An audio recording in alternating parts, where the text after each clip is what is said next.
right in. So hello, everyone. Welcome to Metanoia. Welcome to those who are joining us live on Zoom and to those listening by way on podcast. It's so good to be with all of you once again as we're cultivating conversations around spirituality and social renewal and trying to expand our minds in this season of spiritual transformation that we're all experiencing together. And today, I'm so glad to be joined by Reverend Nadia Bolz, who has been doing incredible work that has impacted my own journey as a Christian minister, but also just as a person of faith, and I know has impacted so many who are in this space around Metanoia. So, Nadia, it's so good to have you. Thank you for being with us. Yeah, nice to be with you guys.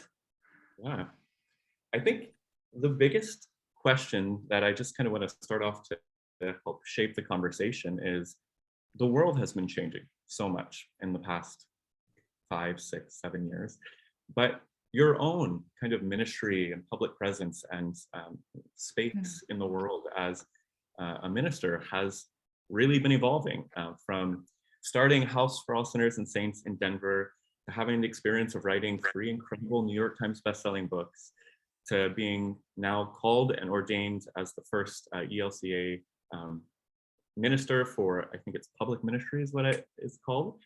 And I just wonder if you can talk a little about what this journey has looked like and how your own sense of vocation and faith and spirituality and all of those things have kind of expanded and evolved over the past however many years.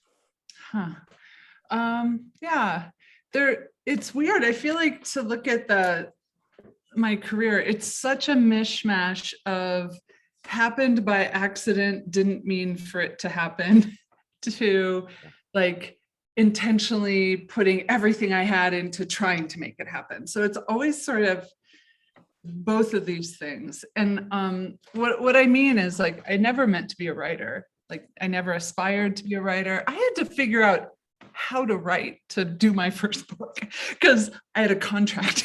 Do you know, like, it was not, there's so much about my career that it wasn't a matter of like manifestation or I didn't vision board it like with my girlfriends on the first day of the year. It wasn't, there's a lot of that right now. You know, there's a lot of inspirational sort of influencers out there, you know, cheering people on to becoming whatever it is they're wanting to become. And there's nothing wrong with that. That's not my story with how this stuff happened, especially around writing and speaking.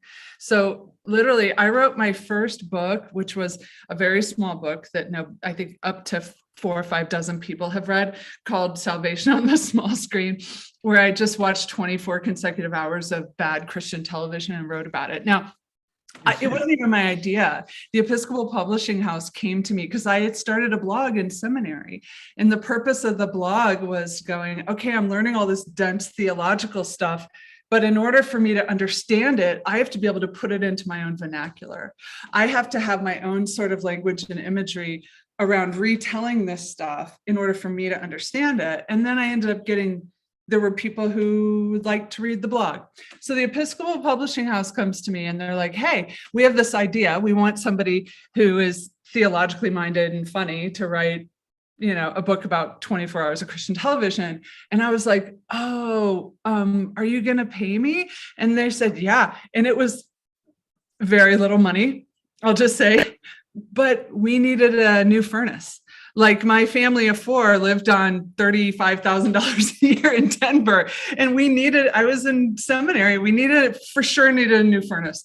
And we're like, we don't know where this money's coming from. So literally, I wrote my first book because I needed a furnace. So like, now I know that's not the most noble reason to write a book, but literally it's the one I had at the moment. So then once that happened, a few people read it, and then suddenly I was asked to come and speak places like emerging church conferences because I was starting House for All Sinners and Saints at the time, and I was like, why do they want to hear from me? It was kind of I didn't understand it, but I was like, okay, this is fun. And I met some cool people, and then I kept getting invited to speak, and then I kept getting invited to write, and so there, so much of that was really handed to me. I mean, it was a matter of people going, hey, you should do this, and me being like, oh, okay. So like, that's not an inspiring like story of a career, but it's like what happened. However, I will say, it does not take long when that happens for your ego to go, ooh, yummy. Like, it doesn't take long when you're getting that kind of attention. You're being asked to be on stage and write books, and people want you to interview you and stuff. It takes like 45 minutes. Like, at first you're like, oh, me? Why? I don't get it. And then like 45 minutes later, you're like, why wasn't I invited to this thing? I mean, it's the human ego is so powerful. And so I've had to struggle with it the whole time. There have been a couple things that I did put everything I had into making happen. And one was starting House for All Sinners and Saints, for sure. I have a formidable will and a certain amount of personal charisma, and I'm a pretty good communicator. And I poured all my creativity, everything I had into starting the church. I worked 60, 70 hours a week. I had coffee with everyone in Denver like twice. I did everything I could think of to try and start the church. And I experienced a lot of burnout, A, because of that, and B, there was some collateral damage because I was like single-minded. It was all I could think of. And so I don't ever want to put that cape on again. You know, there was a period, the first like maybe 2 years, 3 years maybe, where I wasn't seeking other people's counsel as much as I should have. And then eventually I became so horrified at how blinded I was by my ambition to start this church that I became really collaborative in my decision making after that. Yeah, no, totally. I resonate with so much what you're saying. And I want to pick up on one point you kind of touched on. But so in this moment of the pandemic, there's been a lot of us, for instance, even myself, I was pastoring a community in San Diego, and there's something about doing religion as a career and something about what it requires of you that I've seen so many clergy kind of step back after the pandemic and say, I need to reassess whether this kind of ministry is what I need to be doing. And I certainly Why are they doing that, you think? Yeah, that's kind of what I'm wondering. I know for me, I mean, there were a number of different things. I feel like the silence of COVID, getting to step back in some senses, which was a privilege to be able to do, gave me some space to think about like the big existential questions about what do I really believe, like standing up every Sunday, I need to make sure that I'm in an authentic place, but also just how hard it is to be a religious person professionally, where, I mean, all pastors know this, people have a lot of projection onto what a religious leader is in the same way that just any public person gets projection onto them, but in a special way.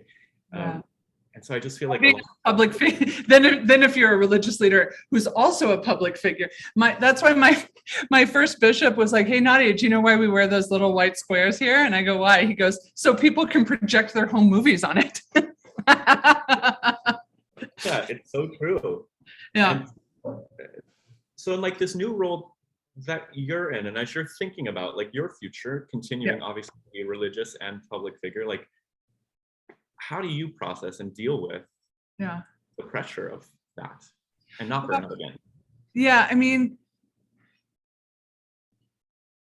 the one thing when I get off track in terms of ambition or ego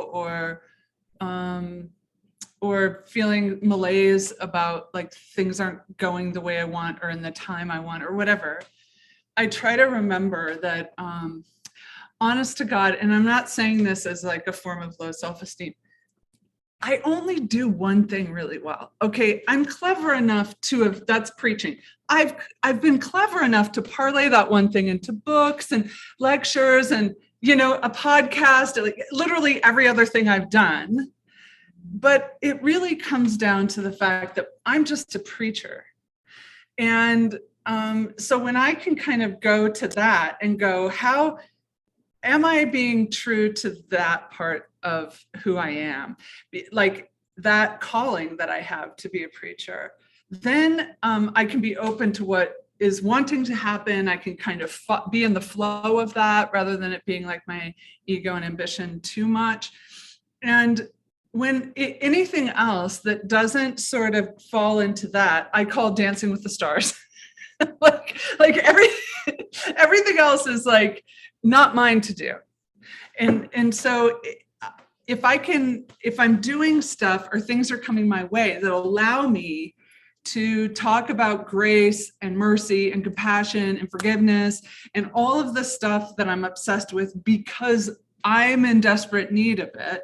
Like if I can remain in touch with my own need for those things and then talk about them in ways that matter for me, and then that's helpful for other people. If I can still do that, I'm good.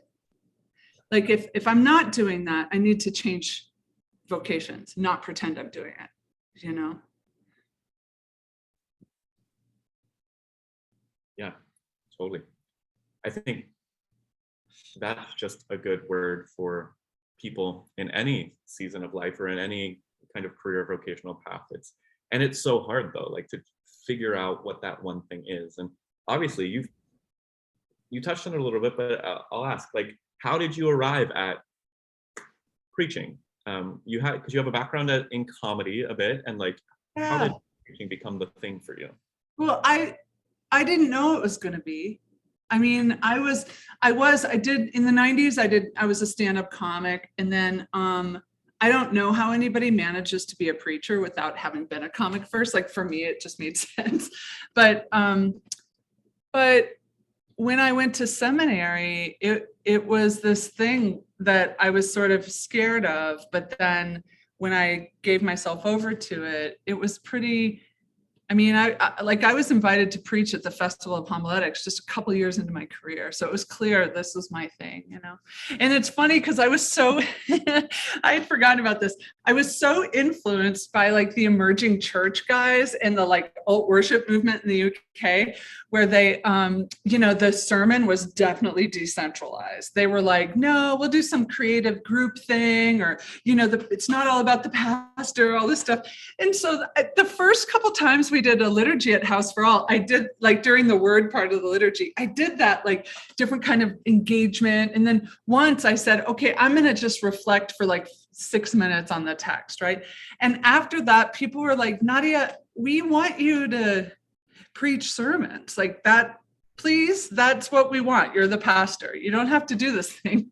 And so I started, in a way, the people of House for All Sinners and Saints made me into the preacher I am in a lot of ways, Yeah, not to keep going on this tangent too long, but I'm really compelled because, again, as a pastor, and I want to talk about your kind of digital church experience that you're having right now called the Chapel as well. I started doing an experimental kind of online thing and have been wrestling with why people want a sermon.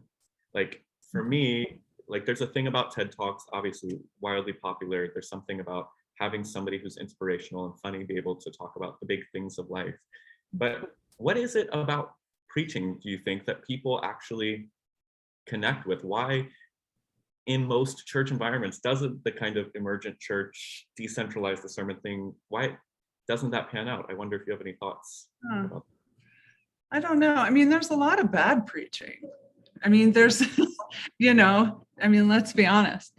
So, but I think that the technology of having one person in a community that's set aside to do a particular type of struggle and study and contemplative life on behalf of the whole, and then to come back and for them to have a moment to then orate, that's unchanged.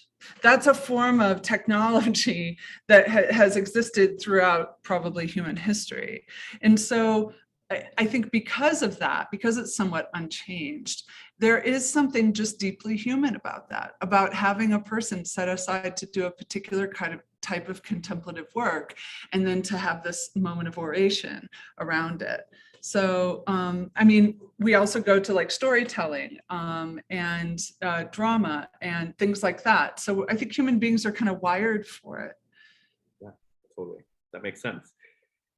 And one of the things that has always fascinated me about you is that despite having kind of, you're known as being edgy and all of those things, and yet you're remarkably orthodox in a lot of ways.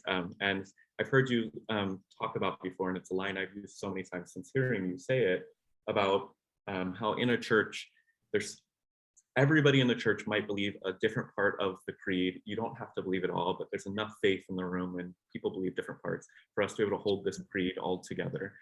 Right. And Right. we're in this moment where deconstruction is a word that a lot of us are using. A lot of people are identifying as ex-evangelical, ex-whatever. Sure. There's, just a lot of cynicism about kind of the Orthodox Christian faith as the whole that it's been packaged as. Of course. What keeps you connected into that world? Like, why do you still find it compelling and compelling enough to want to dedicate your life to do ministry through it? That's a really good question. First of all, I am also somebody who has gone through deconstruction.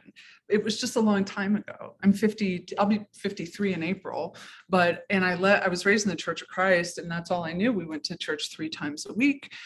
Then there were Bible studies and devotionals at our house. I mean, I was completely ensconced in it. And when I became a teenager, it's actually the gays' fault, because when I went to high school, I was so alienated from everybody, because I was very sick as a kid, and I had this disfiguring disease that affected the way I looked, and it couldn't be corrected till I was the bones in my face stopped growing. So I just experienced a lot of alienation, and I was just this weird kid. And nobody seemed to, I mean, I really was a loner, and I never had a group of people who really, sounds pathetic, wanted me around. And until I went to high school and I met the gay theater boys, and they were the first human beings who were like, "You're fabulous." They thought I was hilarious because I had this wicked sense of humor, and I could, in a very searing way, talk shit about all the popular kids in a way that they loved. And so since I'd been taught, what I'd been taught was it's wrong to be gay, it's a sin, you shouldn't associate with sinner, all of that stuff I was taught. Here's what I was taught was true. Now here's what I'm experiencing to be true. I'm experiencing this in my life, in my body, in my heart. And I'm going, what do I do? Do I ignore the truth of what I'm experiencing? Or do I discard what I was told was true? And for me, we're going to have different answers to that. Like depending on what our disposition or personality is, we're going to respond differently in that situation. For me, it was easy. For me, I was like, oh, well, fuck them. Like I was like, like it was very clear. And a couple other things happened in the congregation around gender and race when I was 16, 17 that made me go, I'm out. And so then I spent 10 years outside of Christianity, not just going, it's not for me, actively hating it. There was no ex-evangelical community. Nobody was deconstructing around me. Nobody in my scene had a Christian background. I was on my own, and I was so angry. And so when I got sober, the 12 steps has so much stuff about God and prayer, and it allowed me this entry point back into faith that wasn't about religion. And I saw the way in which it was impacting me and other people in the rooms of AA. And that sort of opened me up to the idea of, oh, there might be other forms of Christianity. So when I met my ex-husband, who was a Lutheran seminary student, we were talking about social justice, and he goes, well, my heart for social justice is rooted in my Christian faith. And I looked at him, I'm like, what are you, like a unicorn? What the hell is that? What, some mythical combination of creatures that doesn't exist in reality? I had never heard of this. And I'd been an activist that whole time. I'd gotten arrested. I'd, poured myself into this stuff. And so for somebody to sit there and go, these things are one thing to me, I was fascinated. And always loved Jesus. I still had a little picture of him I carried around, like it was still part of who I was. And so to learn that there was this whole beautiful articulation of the Christian story that involved good news for the poor, and that was really centered on grace and not being a good person. And, and it really took mercy and forgiveness and compassion seriously. It was like all the good things I wanted Christianity to be about, and none of the kind of bullshit that it was about. That's where I was like, oh, then I felt more at home, because there's a particular kind of alienation when we are alienated from our symbol system. It's a very recent idea in human history that you can choose your symbol system. That idea is like 10 minutes old. So it encodes in us in a way that when we, for reasons of self-preservation, have to walk away from it, there is a grief and an alienation and an anger that's very particular. And so, but for me to come back to the symbol system without all of the, stuff around it was 10 times more liberating than it was to leave it to begin with. But it was a long time. It was a long process.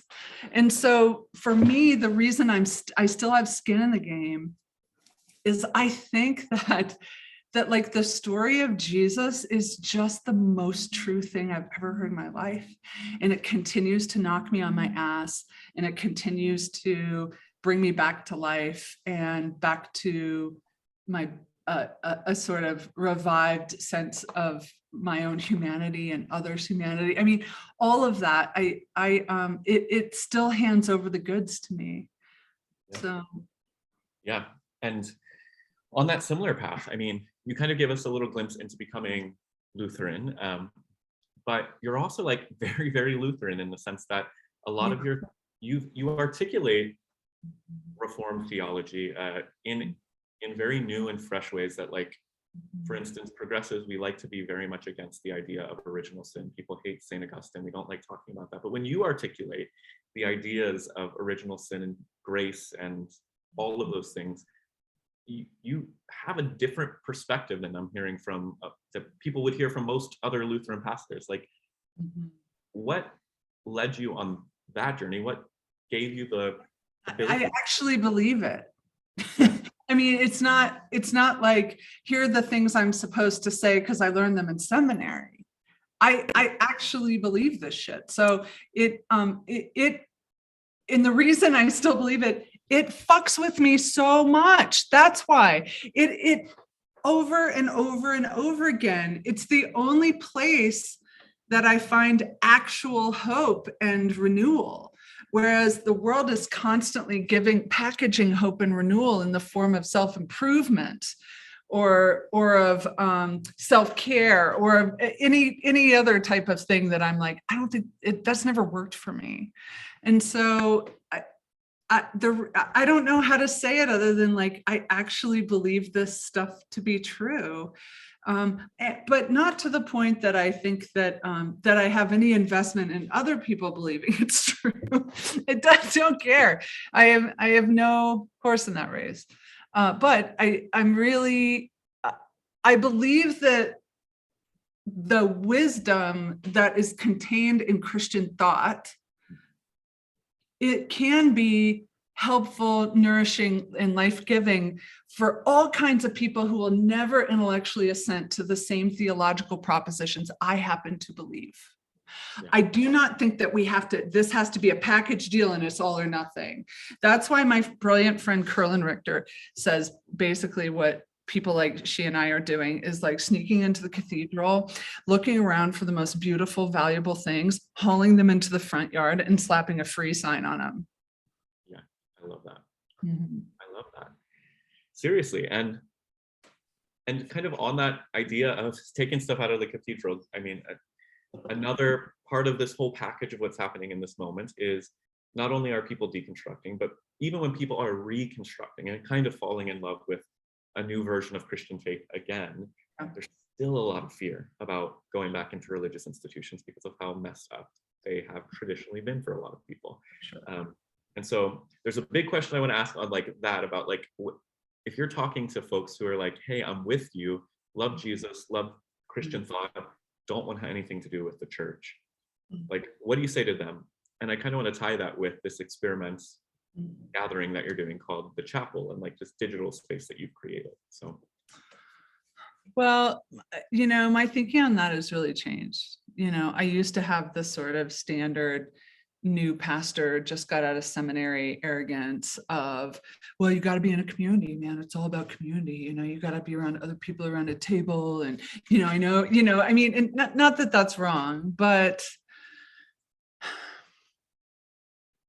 the pandemic has hastened the decline of the church. Let's just be honest.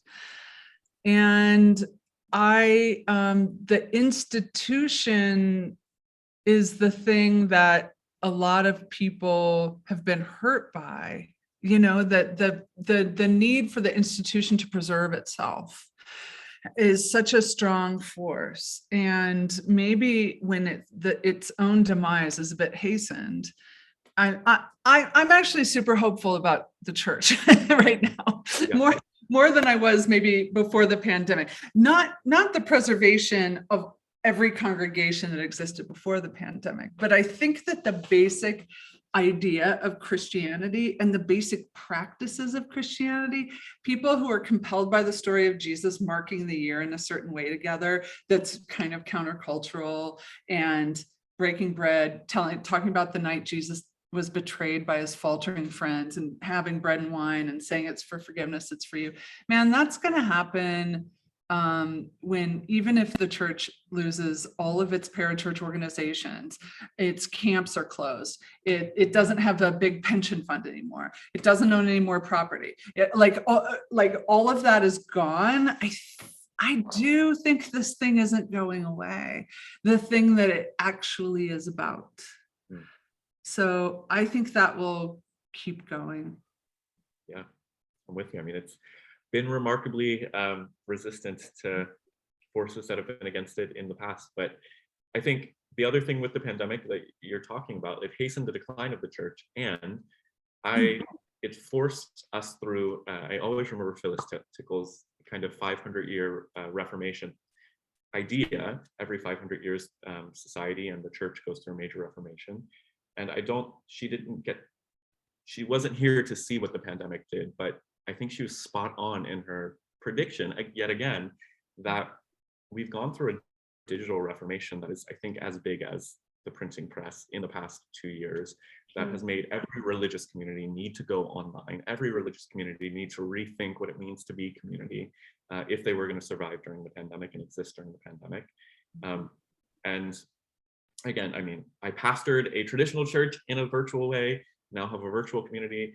Do you think that is the virtual kind of gathering of Christians? Will that be a replacement into the future? Or do you think it's going to be, yeah, I'll leave that there. No, I'm not a person to ask about the future. I never have an answer. I just don't really. I don't. I don't know. God, who knows? I'm not clever in that way.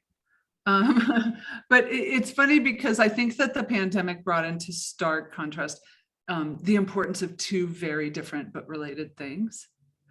It showed us how incredibly important it is to be able to connect when we can't be in the same room with other people. And it showed us how important it is to be in the same room as other people. Both things, right? Like, they don't replace each other. And they're both important. So I think there are people who are like, we could just do it all online, screw it, right? We'll just do our whole lives like this. And I'm an introvert and a bit of a hermit. So I'm part of me is like, yeah, but it's not the really healthy part of me, if I'm honest. And so then there are people who are like, this is only temporary and we're going to get back to being just in person. And that's what it really is, And I think we're going to see a lot of hybridization, I guess, going forward. One does not replace the other. It just doesn't. And they're both important. Yeah. In the digital spaces you've been able to cultivate and be a part of,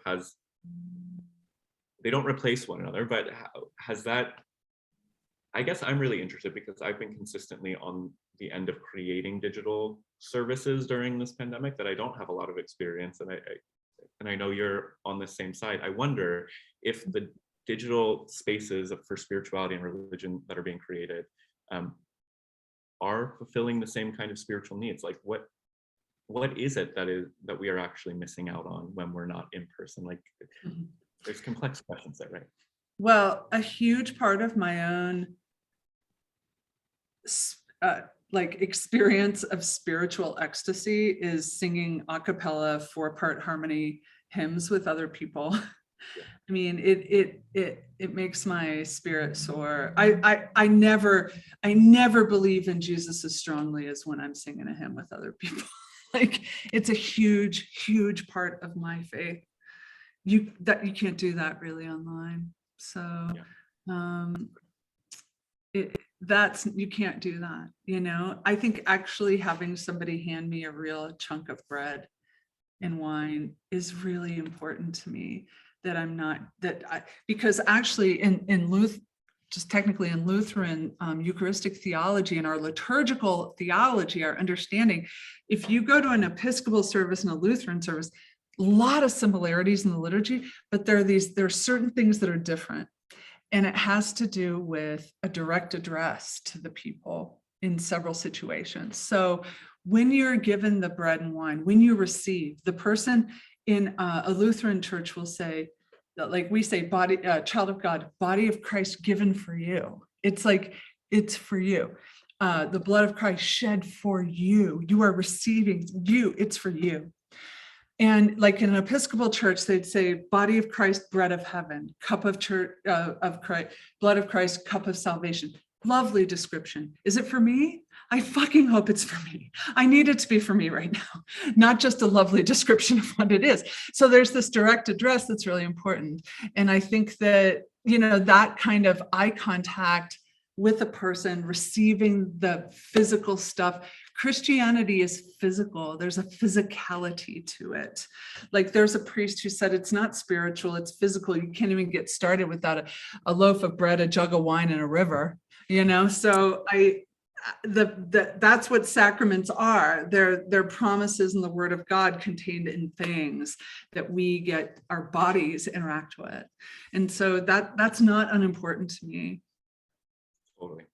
I love that. That's so beautiful. And based on, so I loved your description earlier that you really believe this stuff, right? There's a lived experience to the Christian faith in your story and your journey that makes it so real. And I think that's what also makes your preaching so powerful and writing. And a couple weeks ago, you wrote in the Corners, which is a newsletter that you send out about, I think the quote was, "Our drug of choice in this moment is our desire to know who we're better than." Yeah. And that's another thing that has, I feel like, been there all along, but the pandemic seems to have sped up in many ways our polarization, our division, not just politically, but different groups of people are against each other, especially in the digital space of social media. I think I kind of just want you to talk about that idea a little bit. For those who might not have read it, what does your understanding of the Christian faith and this moment that we're in say to this polarization and this proclivity to want to judge and condemn people for making mistakes? This whole idea of cancel culture, good sides and bad sides, right? Like, yeah. My understanding of the Christian faith deeply problematizes that. Yeah. So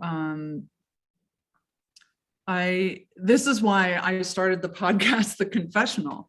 Like, we find out something that somebody did, a mistake they made, something they had an opinion of in the past, even though it's changed. You dig up an old tweet, you put it in front of them, you say, this is who you are. You know, I mean, Luther said, it's the devil, but not God, who digs through your garbage looking for already forgiven sins to dangle in front of you and stuff in your nose and go, this is who you are, you know? So, but now we don't need the devil. We fucking do that to ourselves and to each other, right? So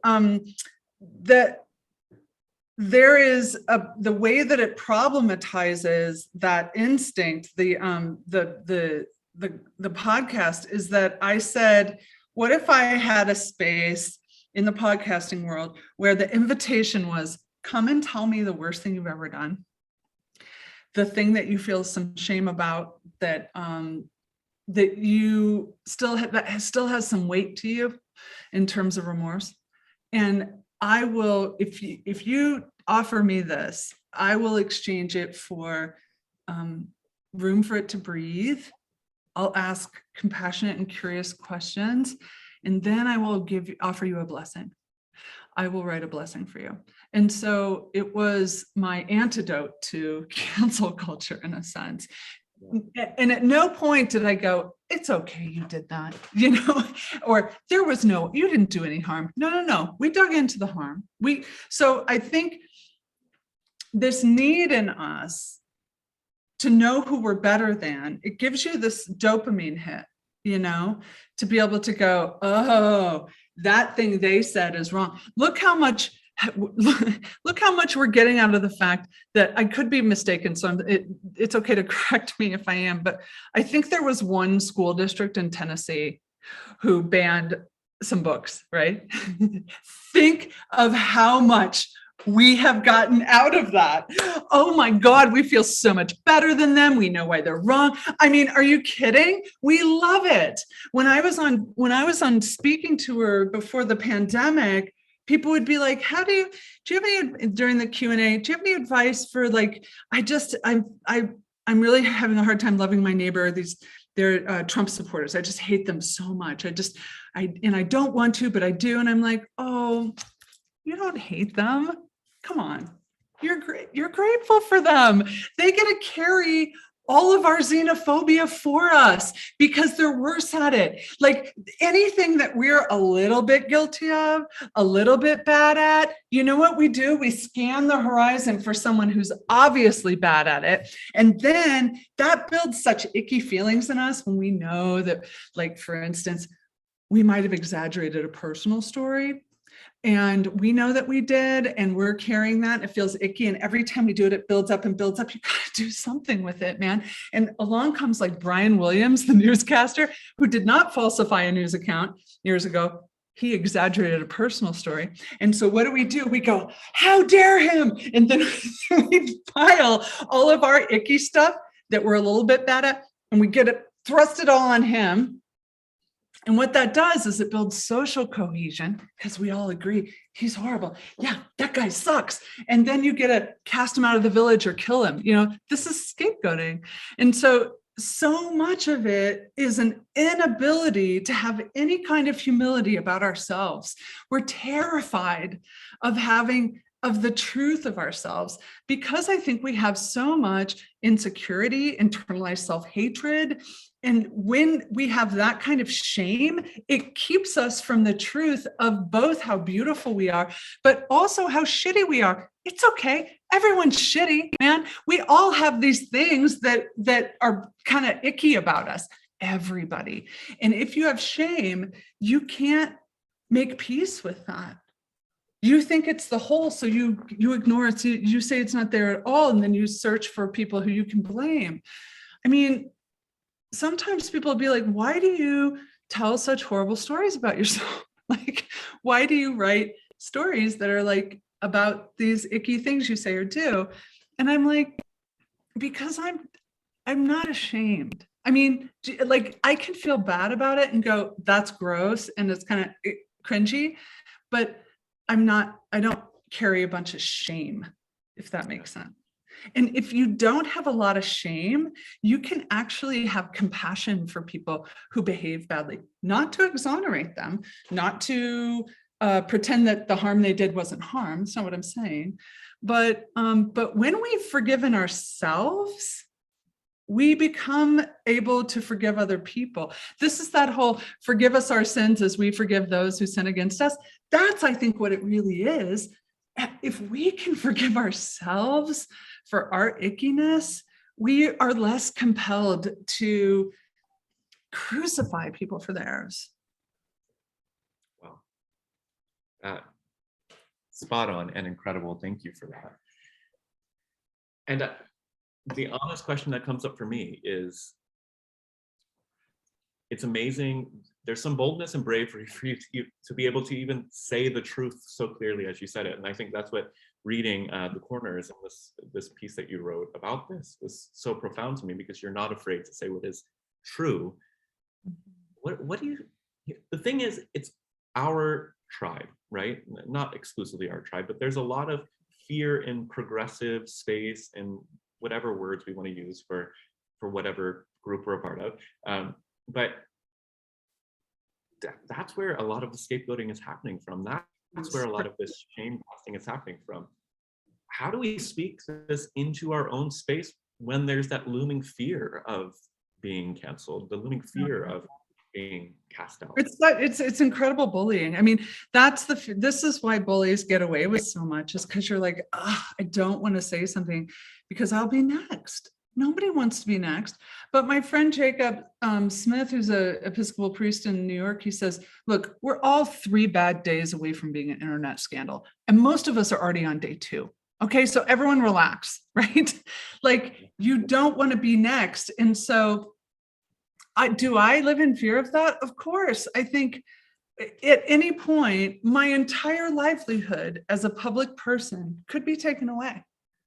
It really could. I mean, it's not that hard to get a group of people and say, oh, she did this or she didn't do that right. And so it is scary, but the performative cruelty of it can't last. It can't. I'm hoping that there's enough because I have so many conversations off the books with people who actually say the truth about, oh my God, this is too far, right? Like this thing that everyone's like, if you don't say this or believe this, then you hate all the oppressed people, then you're the problem. And you have to be like, I say it, I believe it, so you're like, whew, and but behind closed doors, people are like, God, that lacks subtlety. Why can't we have nuance? Is this okay? Is this good? What good is happening from it? I've seen some of these things unravel where people who are wounded will come up, attack somebody, and then their career and their public platform. And sometimes these people probably need to stop having public careers, but a lot of times it's not something that was so egregious that, yeah, for sure, it's not Bill Cosby level, it's something that if we believe in redemption, we believe in forgiveness, we believe in mercy, and human transformation, we should be able to say, hey, there is this possibility. I mean, have you ever seen somebody's public apology and have people go, oh my God, thank you. That's what we were looking for. I'm so grateful. Well, now ask yourself why. Is it just that nobody stumbled upon the right combination of words in the English language to unlock that golden door of people going, oh, thank you, that's what we were looking for? No, it's that you cannot seed the ground because you get something out of your outrage. There's a payoff to it. I'm not giving that shit up. And if I said thank you, first of all, I would be giving that up, the dopamine hit of it. Second of all, people would come after me for saying that apology was okay. Like it's madness. I won't participate. I don't participate. If you notice, I don't pile on. I just won't do it. I never know enough about the situation. There's always multiple perspectives to any story. I can't take one from somebody I don't even know and go, well, that's the whole truth. It's so sickening. So I'm hoping that first of all, I do also want to say that thing where there's so many dissenting opinions, but they're all quiet. Like how many conversations you have where you're like, oh, I can never say this publicly. Historically, when there is an ideology that says it's about something that's good for people and liberation, but it includes having to suppress any kind of dissent around it, and there's punishment for dissent around it, historically, that's not gone well. Yeah. Yeah. I've yet to see this whole thing happen where it's like so much good and flourishing in the world came out of this. I think what's so profound about how you articulated this is, and it sounds conservative to say it from a Christian standpoint, but like everything you're articulating about what we're doing is inherent to the gospel story of Jesus. And like there's an antidote in the narrative of Jesus of where scapegoating leads us and what grace can do and what redemption and transformation has to offer people. And it seems like in some sense, this would be such a profound moment for folks who are claiming to represent this faith to step up and lead by example. And I think you are doing that, but I think so many of us are too afraid to do what we know our faith is compelling us to do. And I really do. I also think that what I see a lot in, the ex-evangelical community is just taking out certain words and replacing them with other words. Like, we don't want to have anything to do with all the coercion and the manipulation and all of the stuff from our past. And so we inflict that exact thing in the name of being progressive. Like, it has the same vibe to me. And I had the same thing when, I said I became an activist after I left the church. Well, you can take the girl out of fundamentalism, but man, taking the fundamentalism out of the girl is a whole different story, because all I did was replace it with leftist politics and activism. And so I alienated members of my family because I thought that was the right thing to do because they weren't right about certain issues. I was like, if you're not with us, you're against it. There were the people who were ideologically pure about, justice issues. And then there was everyone else, and there was this hostility. I mean, I was involved in an armed land rights battle in northern New Mexico. Okay. It got a little intense, and it was just replacing it and not realizing that, like, actually trying to not be so dualistic in my thinking. So us and them, that was the challenge. It was trying to not see everything as good and bad, us and them, you're against us, you're for us, all of that. That's much trickier. It's leaving like evangelical conservative Christianity. That's the easy part. Trying to not just use all of the categories, type of categorizational systems that we were given in that is a different. So I knew that I had really left, like I had really been free from it, when years later, when somebody who came to House for All Sinners and Saints had just left the Church of Christ, and they were still angry. They were very triggered by everything and angry about the Christians on Facebook and angry about this and that. And they said, well, you don't seem like angry about your upbringing anymore.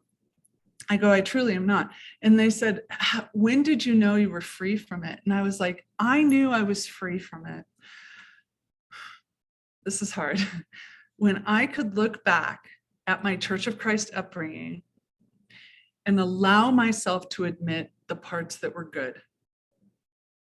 When I could not see it black and white, and I allowed myself to say certain parts were beautiful. In doing that, no longer felt like a betrayal of the shitty parts that hurt me. Then I knew I was free. Yeah, I feel that so deeply. And would you say that it was time what was necessary? Like, what allowed you to get to that healing point? Time, sobriety, therapy, and then I think it was grace really that got me to that place, because we resist it so much. We want to be able to go, no, everything is bad because it hurt me. Everything is bad, because we look, and that's self-preservation, man. There is nothing wrong with, I want people to hear me. There's nothing wrong with being in that space. That is self-preservation, but I just hope it's part of a healing that keeps going. It's not a bad place to be. It's not a great place to stay. Yeah. It's an exhausting place to have to stay. That's right. Yeah. Goodness. Well, thank you so much for that. I just want to look real quick to see if we have any comments before we land the airplane. Interesting. Gertrude Stein is joining us. Hold on. Awesome. She just woke up and she's looking for mama. There she is. Oh, lovely. Say hi, Gertie. This is Gertrude Stein. She is Gertrude. everything. She's very snurgly. I love that. Yeah. So incredible. So we have a very interesting question from Mark Bingleson in our comments. He said, when you pray privately, how do you address God? And I kind of want to add to that. Like, how do you envision God? I still use God for sure. I still use that language, but what I'm addressing is so expansive. You know, it's like, it's my source. It's where I came from, and it's where I will return when I die. So it is somehow my creator, meaning like my source, like I came out, and my sustainer, like in the sense that there is this divine love that we come from. There, when we do not have enough compassion, there's enough there for us to draw on. So when I say sustainer, I mean this like source of grace and compassion and mercy and these things I believe in. That doesn't have to be me. I have a very cold, stony heart. You know what I'm saying? Like, I don't have enough, do not have enough, but there is enough. And so I think of this beautiful source of divine love that I originated out of, and that I will return to, and that always is a source for me to tap back into and to remember and to beseech. Yeah, that's beautiful. And I think that's probably one of the most liberating things on the journey of evolving in one's faith and spirituality, is being able to continually expand that vision of what God is and what we're talking about when we're thinking about God. And I just want to share, Scott Newland in our comments just said, Nadia, you represent honest Christianity. Wouldn't it be great if people could actually tell what was on their minds? And so, and really, I feel like I've been to church in a really sincere way. I'm so grateful for the authenticity you bring to the spaces of writing and speaking and everywhere else that you're able to show up in the world. And I think the last question is there anything coming up on your horizon that that folks can be aware of and can tap into? Well, it's in negotiations, but but yeah, I can't really. Yeah, no.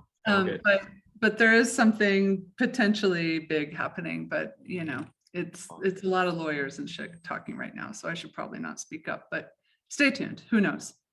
That sounds incredible. And yeah, I mean, whatever it is, you're still in the role of, what is the title for the pastor of public witness. The funny thing about that is like, because my bishop is an amazing man, and one of the best men I know. He was one of the first people in the church to make me feel like I was worth being listened to. Like I had these little kids. I was in my 30s. I was trying to finish my college degree, and he would have these long conversations with me when he was a local pastor, and now he's my bishop. So he wanted to give me this letter of call, but the whole conference of bishops has to sign off on it because it's unusual. And that became tricky because he went to this meeting. It was right after the New Yorker profile came out about me, and he went to one of the bishops' conferences trying to get them to vote, and not knowing that these conservative bishops showed up to the same meeting trying to talk him into removing me from the clergy roster entirely. And he's texting me under the table like, this might not be our moment, kid. Anyway, but we, it wasn't something a few good retirements didn't take care of. Well, you are a pastor of public witness, regardless of what happens. And again, just grateful for your work in the world, and thank you for making space to chat with us here tonight. My pleasure. Thanks for inviting me. Let me just turn it off.